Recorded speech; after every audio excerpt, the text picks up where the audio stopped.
Hello everyone.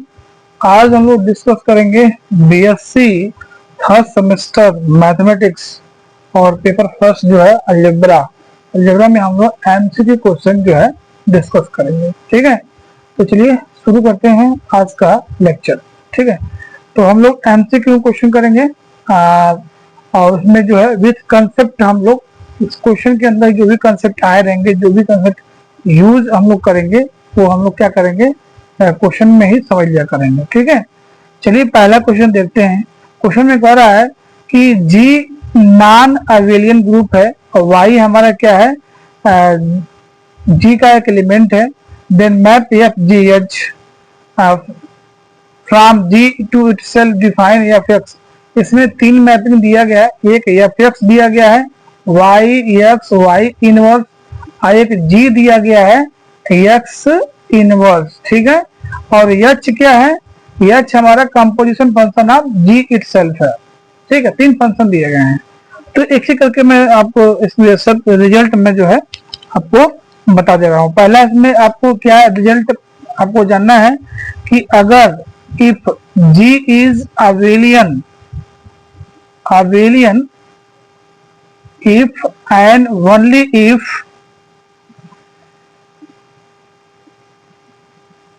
Mapping जो है, अगर जी से जी मैपिंग है, ठीक है, तो फंक्शन हमारा डिफाइंड है F X equal to X inverse. ठीक है, तो ये हमारा क्या होता है, होमोमॉर्फिज्म होता है। क्या होता है, होमोमॉर्फिज्म। ये आपका रिजल्ट है। जी हमारा अगर अबेलियन ग्रुप है तो मैपिंग हमारा यहाँ डिफाइंड हो रहा है F X equal to X inverse, तो ये हमारा होमोमॉर्फिज्म होगा। तो चलिए कोई इसके अपने क्वेश्चन में आइए। यहाँ पर पहले ही बात नॉन एबेलियन कहा है, नॉन एबेलियन है तो होमोमॉर्फिज्म ये जो हमारा जी इनवर्स है यानी जी इक्वल टू एक्स इनवर्स है, ये होमोमॉर्फिज्म नहीं होगा। ठीक है, तो इससे इस रिजल्ट से अगर यहाँ एबेलियन कहा था, एबेलियन नॉन एबेलियन हटा दिया जाए तो ये जी एक्स होमोमॉर्फिज्म हो जाएगा, लेकिन यहाँ पर नॉन एबेलियन कह रहा है इसलिए जी एक्स जो है हमारा होमोमॉर्फिज्म नहीं होगा। तो इस रिजल्ट से एक क्लियर है कि G X equal to X inverse is not homomorphism. ठीक है, किससे क्लियर है कि ये होमोमॉर्फिज्म नहीं है। ओके, चलिए तो ये तो हो गया कि जी एक्स हमारा होमोमॉर्फिज्म नहीं है। अब आते हैं हम एफ दूसरे रिजल्ट पे आते हैं कि आपका यहां से अगर कोई जी हमारे पास ग्रुप है, जी हमारे पास ग्रुप है, एनी ग्रुप है, और फंक्शन डिफाइंड हो रहा है आपका जी से जी पे। ठीक है, और यहां से एफ एक्स की डिफिनीशन क्या है, एफ एक्स क्या डिफाइन हो रहा है, वाई एक्स वाई इनवर्स। जी हमारा क्या है, कोई भी ग्रुप हो सकता है। ठीक है, तो यहां से क्या होगा, ये हमारा रियल जो कहता है कि ये होमोमॉर्फिज्म, इसको शो भी किया जा सकता है। तो ये एफ एक्स जो है हमारा होमोमॉर्फिज्म है, F x is homomorphism. Okay, तो दूसरे रिजल्ट से एफ होमोमॉर्फिज्म हो गया। अब यहाँ पर तीसरा रिजल्ट आपको क्या देखना है कि composition of two homomorphism is homomorphism. The composition, ये क्यों हम यूज करेंगे इसका, composition of two homomorphism, homomorphism is homomorphism, is homomorphism. ठीक है, ये क्यों मैं बता रहा हूं, क्योंकि अगर जी होमोमॉर्फिज्म हो जाता तो एच भी होमोमॉर्फिज्म हो जाता, लेकिन जी होमोमॉर्फिज्म नहीं है तो एच भी होमोमॉर्फिज्म नहीं। इसीलिए मैंने ये तीसरा रिजल्ट लिखा कि अगर कंपोजिशन दो होमोमॉर्फिज्म है उनका कंपोजिशन लेते हैं तो होमोमॉर्फिज्म होते हैं, तो यहाँ पर नहीं है, जी हमारा होमोमॉर्फिज्म नहीं है, तो दूसरे रिजल्ट से एफ होमोमॉर्फिज्म हो गया और पहले रिजल्ट से जी होमोमॉर्फिज्म नहीं होगा। तो इसमें कौन सा ऑप्शन करेक्ट होगा, ऑप्शन नंबर पहला करेक्ट है। ठीक है, बी भी इनकरेक्ट है, सी इनकरेक्ट है और डी भी इनकरेक्ट है। क्योंकि H G इसमें का होमोमोर्फिज्म नहीं है तो H कैसे हो जाएगा, क्योंकि H तो ही कंपोजिशन ऑफ G है। यहाँ पर तीनों तो हो नहीं सकता है। आपको क्लियर है? तो इस तरह से पहला क्वेश्चन आप डिस्कस कर सकते हैं। ठीक, चलिए हम लोग नेक्स्ट क्वेश्चन देखते हैं।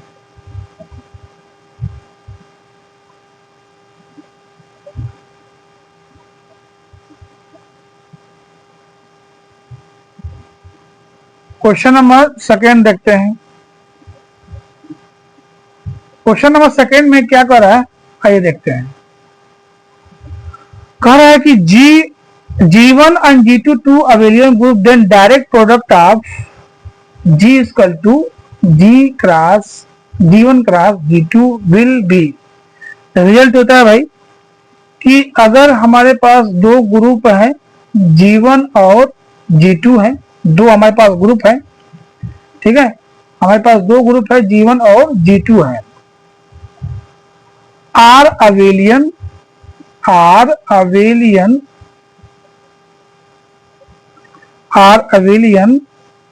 if and only if G1 cross G2 is abelian।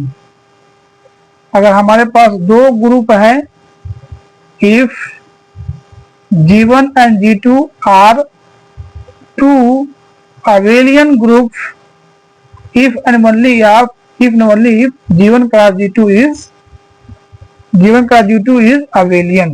ठीक है, तो इस रिजल्ट से ये क्वेश्चन नंबर दूसरे का जो है पहला करेक्ट हो जाएगा। क्लियर है? चलिए हम लोग क्वेश्चन नंबर 2 पे चलते हैं।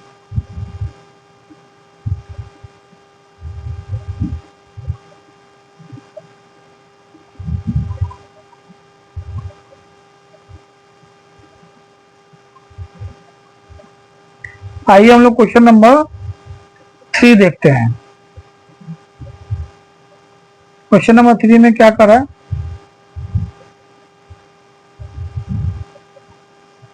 लेट H बी सब ग्रुप।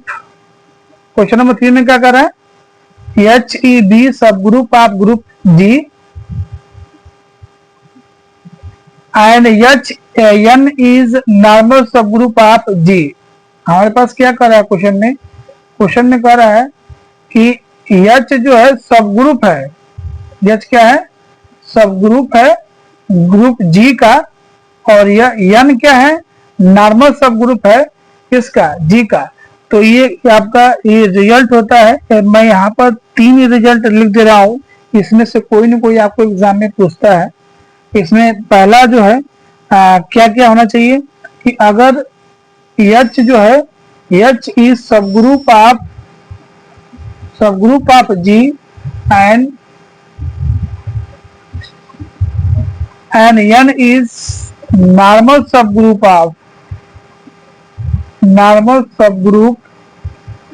Of G। तो इसके 3 रिजल्ट होते हैं। पहला होता है आपका कि H intersection N is a normal सब group of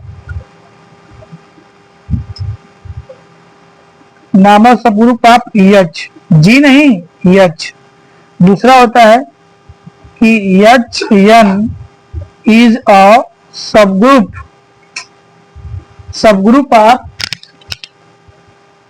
group of G हो जाएगा। तीसरा होता है N इज नॉर्मल सब ग्रुप ऑफ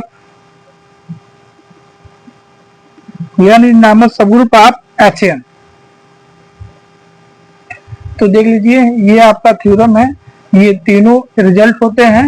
आप इसमें से देख लीजिए कौन सा हमारा ऑप्शन करेक्ट होगा। देखिए यहाँ पर आप परेशान हो जाएंगे, यहाँ पर G दे दिया है तो ये ऑप्शन करेक्ट नहीं है। H इंटरसेक्शन N जो है नॉर्मल सब ग्रुप ऑफ H होता है, G नहीं होता है। ठीक है, तो ऑप्शन नंबर से कौन सा करेक्ट है, बी करेक्ट है। रिजल्ट को देख लीजिएगा। चलते हैं हम लोग नेक्स्ट क्वेश्चन की तरफ। क्वेश्चन नंबर आते हैं हम लोग देखते हैं 4।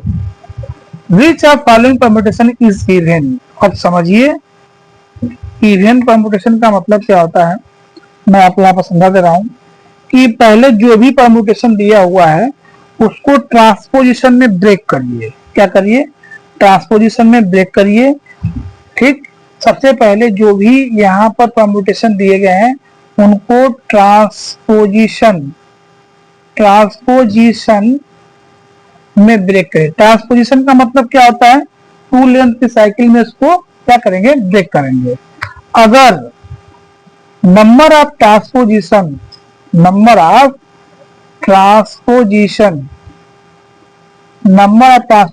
अगर आपका क्या आ रहा है?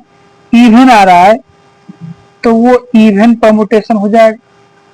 अगर नंबर ऑफ ट्रांसपोजिशन आड आ गया तो वो हमारा क्या हो जाएगा? आड परम्यूटेशन हो जाएगा।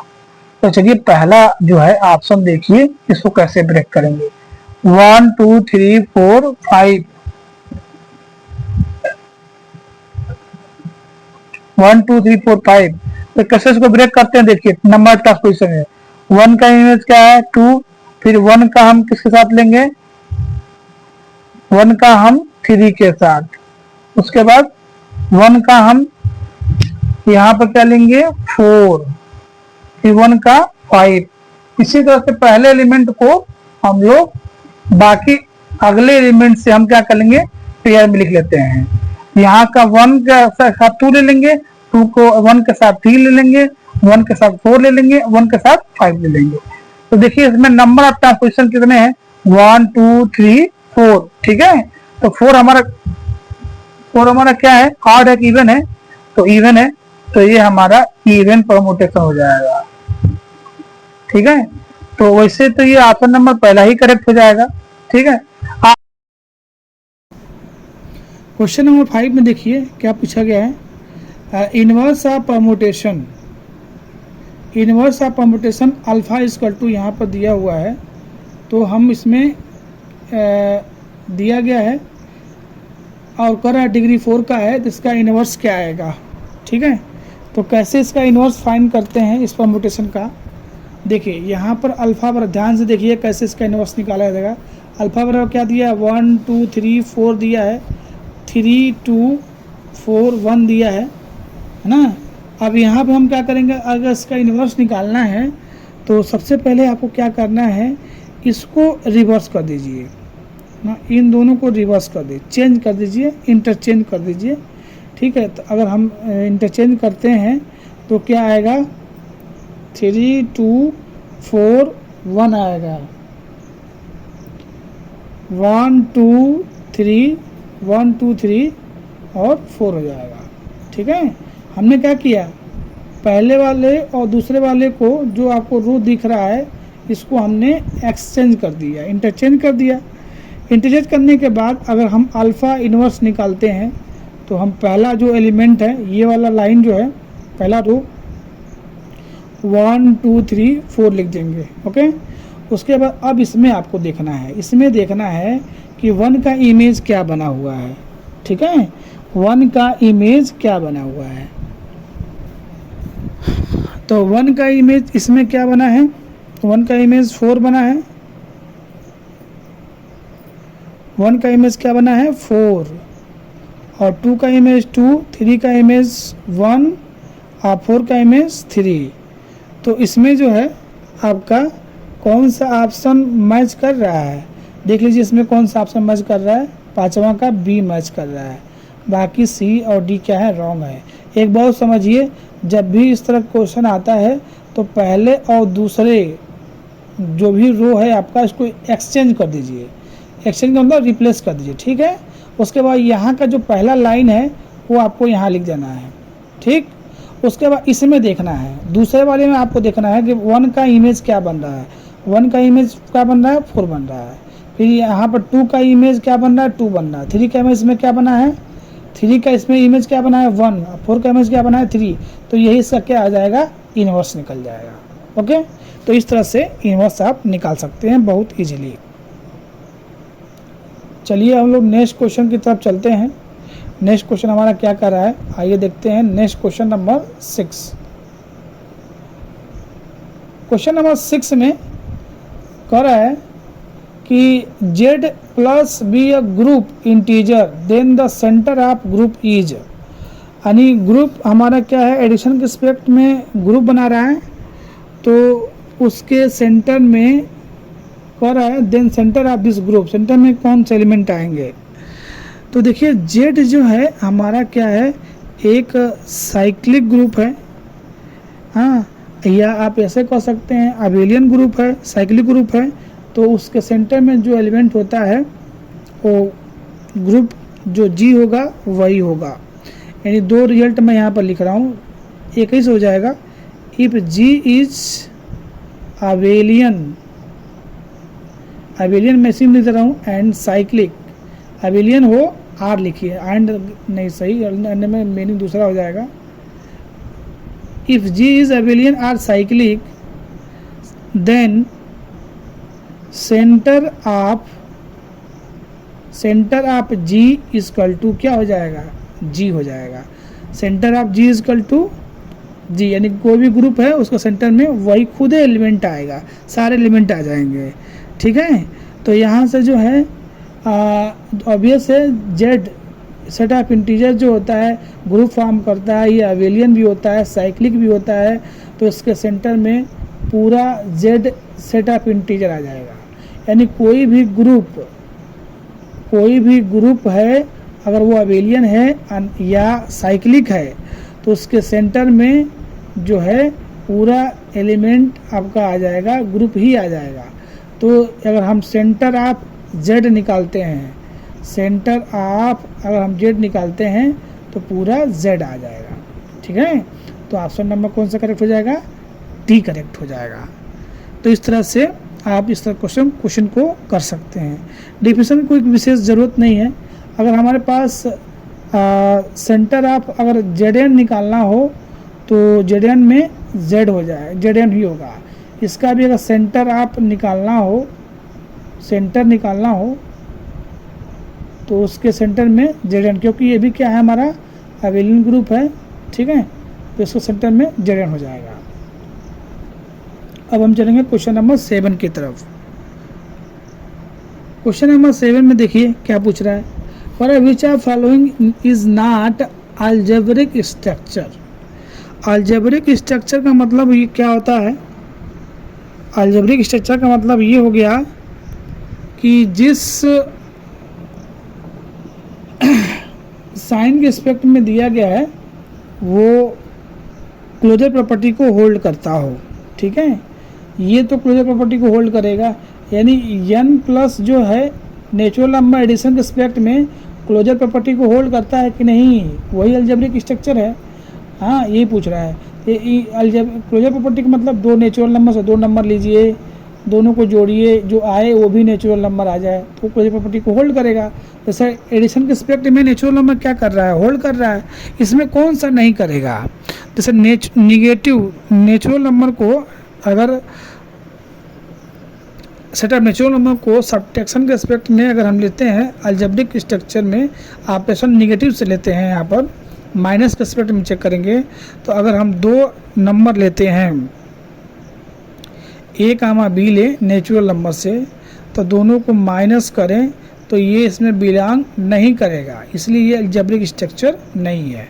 अब इसके लिए आप 1 ले लीजिए और क्या लीजिए 1 और 3 लीजिए, माइनस करेंगे कितना आएगा -2, ये बिलोंग नहीं करता है।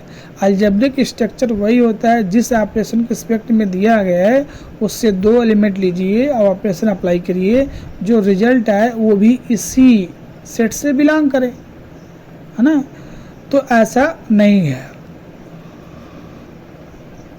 -2 नेचुरल नंबर नहीं होता है, तो ये इसमें अलजेब्रिक स्ट्रक्चर कौन सा नहीं होगा, बी नहीं होगा, ए हमारा होगा, सी होगा और डी भी होगा।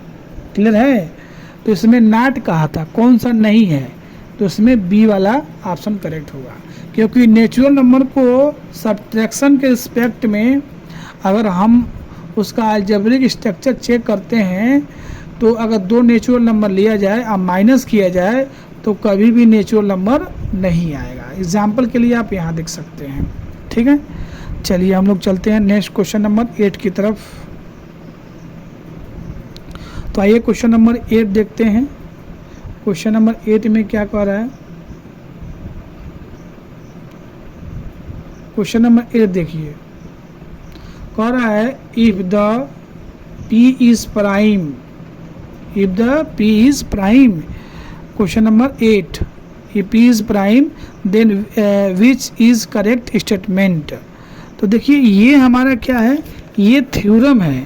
कौन सा थ्योरम है, मैं यहाँ पर थ्योरम भी लिख दे रहा हूँ, विल्सन थ्योरम है। कौन सा थ्योरम है, विल्सन थ्योरम। विल्सन थ्योरम क्या कहता है, मैं यहाँ पे एक बार स्टेटमेंट लिख दे रहा हूँ, इसको आप ध्यान रखिएगा। If p is prime, p is prime then p minus 1 का factorial plus 1 congruence 0 mod p, ये हमारा स्टेटमेंट होता है। यही विल्सन थ्योरम है। ठीक है, आप फैक्टोरियल को ऐसे भी लिख सकते हैं।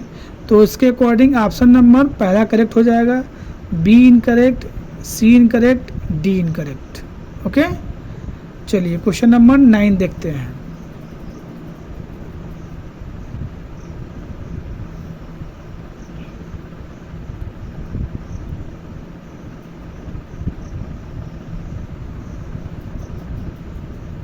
क्वेश्चन नंबर 9 में क्या कर रहा है,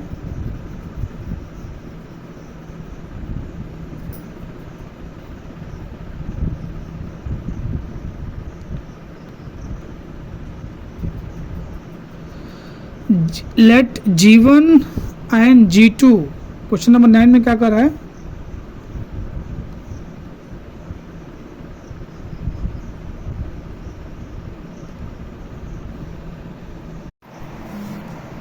तो क्वेश्चन नंबर 9 में देखिए, क्वेश्चन नंबर 9 में क्या कह रहा है कि दो ग्रुप हैं। ठीक है, दो ग्रुप हैं क्वेश्चन नंबर 9 में, और इसमें कह रहा है कि टू फाइनाइट ग्रुप, दो फाइनाइट ग्रुप हैं, G1 एंड G2 है। ठीक है, टू फाइनाइट ग्रुप, और ग्रुप G1 का जो आर्डर दिया है वो कितना दिया है, 100 दिया है, और ग्रुप G2 का जो आर्डर दिया है वो 25 दिया है। और इसकी मैपिंग डिफाइन की गई है G1 से लेके G2 तक सब्जेक्टिव ग्रुप होमोमॉर्फिज्म है, यानी अनटू होमोमॉर्फिज्म है। ठीक है, इस क्वेश्चन में क्या कर रहा है, अनटू होमोमॉर्फिज्म है। तो फंडामेंटल थ्योरम ऑफ होमोमॉर्फिज्म हमारे पास क्या होता है कि अगर हमारे पास दो ग्रुप हैं G1 G2 हैं, तो ये अनटू होमोमॉर्फिज्म होता है। Is homomorphism, is homomorphism then G divide kernel of F isomorphism image of G, image of F। ठीक है, ये हमारा थ्योरम है। ठीक है ना। अब इस क्वेश्चन को करने के लिए आपको क्या क्या पता होना चाहिए, ये थ्योरम पता होना चाहिए। यानी इसका मतलब है कि ग्रुप का जो आर्डर है G और कर्नल ऑफ F का आर्डर, ये हमारा इक्वल होगा order of image of F के। ठीक है, इमेज ऑफ F के। तो यहाँ पर दोनों ग्रुप के आर्डर दिए गए हैं। तो अब इसमें अगर आपको ये कब इक्वल होगा, जब यहाँ पर एक कंडीशन है, if order of image of F वो डिवाइड करेगा आर्डर ऑफ G2 के, है ना। अगर हम आर्डर ऑफ G1, G का मतलब क्या हो गया, G1 हो गया। आर्डर ऑफ G1 में हम कर्नल ऑफ F वही होगा जिसको इमेज ऑफ क्या हो, वो हमारा क्या मिल जाएगा, इमेज ऑफ F मिल जाएगा। और इमेज ऑफ F जो है आर्डर ऑफ ग्रुप G2 को क्या करेगा, डिवाइड करना चाहिए। समझ में आ गया। अब चलिए हम लेते हैं यहाँ पर आर्डर ऑफ G1 ले लेते हैं divide by kernel of F। तो आर्डर ऑफ G1 क्या है भाई, 100 है। तो 100 डिवाइड बाई इसमें कौन सा हम आर्डर लें, कि वो जो आएगा वो इमेज आप क्या होगा, एफ होगा, वो डिवाइड करना चाहिए किसको, 25 को। ठीक है, तो अगर हम 2 ले लेते हैं तो 2 लेंगे तो यहाँ पर डिवाइड करेंगे 50 आएगा, 50 कभी 25 को डिवाइड नहीं करेगा, ये वैसे ही गलत है। अगर हम 4 ले लेते हैं, कर्नल ऑफ आर्डर, कर्नल का जो है आर्डर है वो 4 ले लें यहाँ पर, तो 4 से डिवाइड करेंगे 25 आ जाएगा, ये हमारा क्या हो जाएगा, order of image of F हो जाएगा। अब order of image of F हमारा आ जाएगा क्या, 25, और वो जो है आर्डर ऑफ G2 यानी ग्रुप G2 को क्या करेगा, डिवाइड करेगा, 25 को डिवाइड करेगा ही करेगा। तो ये वैसे भी ऑप्शन नंबर बी करेक्ट हो जाएगा। अगर यहाँ हम कर्नल ऑफ एफ 5 लेते हैं तो 5 लेंगे तो क्या आएगा, 20 आएगा, और 20 कभी भी 25 को डिवाइड नहीं करेगा। क्लियर है। अब ये भी नहीं होगा। अब डी नंबर अगर ले लेते हैं तो 10 से डिवाइड करेंगे तो 10 आ जाएगा, 10 कभी 25 को डिवाइड नहीं करेगा। यानी कोई भी हमारे पास 2 ग्रुप हैं और वो होमोमॉर्फिज्म है, क्या है, अनटू होमोमॉर्फिज्म है, तो जो ग्रुप होता है वो कर्नल ऑफ, यानी पहला ग्रुप जो है G1 का आर्डर कर्नल ऑफ एफ का order equal to image of order of F होता है। ये कब होगा, जब आर्डर ऑफ इमेज जो है आर्डर ऑफ ग्रुप G2 को डिवाइड करे। तो इसी बेसिस पे ये क्वेश्चन है। तो आपको यही चेक करना है कि ग्रुप G1 में, यानी ग्रुप आर्डर ऑफ G1 में हम इनमें से किससे डिवाइड करें, जो वैल्यू आए वो इस ग्रुप G2 को डिवाइड करे। अगर ऐसा पॉसिबिलिटी है तो वही कर्नल ऑफ एफ होगा। ठीक है, ऐसे समझिए। यानी जो पहला ग्रुप है G1 का आर्डर में हम कर्नल ऑफ एफ वही होगा जो वैल्यू यहाँ पे आए वो क्या है। मान लो यहाँ वैल्यू क्या आ रहा है, मान लेते हैं ये m आ रहा है, m आ रहा है, तो वो m जो भी आएगा वो आर्डर ऑफ G2 को अगर डिवाइड करता है वही कर्नल ऑफ एफ होगा। कंसेप्ट यही है। ठीक है, चलिए अब हम देखेंगे क्वेश्चन नंबर 10 देखते हैं। क्वेश्चन नंबर 10 में क्या कह रहा है, आइए देखते हैं। क्वेश्चन नंबर 10 जो है कह रहा है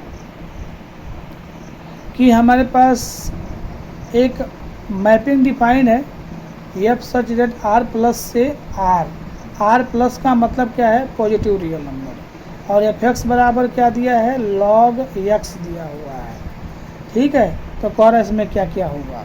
ठीक है, तो यहाँ से अगर X for every X belongs to positive real number, यहाँ से बिलोंग करेंगे इसको। तो पहला जो होता है होमोमॉर्फिज्म दिखाने के लिए F X Y equal to F X into F Y होना चाहिए। तो हम अपने क्वेश्चन में अप्लाई करते हैं भाई। अब ये लॉग एम एन की प्रॉपर्टी से क्या हो जाएगा, log X plus log Y हो जाएगा। इसको हम क्या कहेंगे, इसको हम कहेंगे F X plus F Y.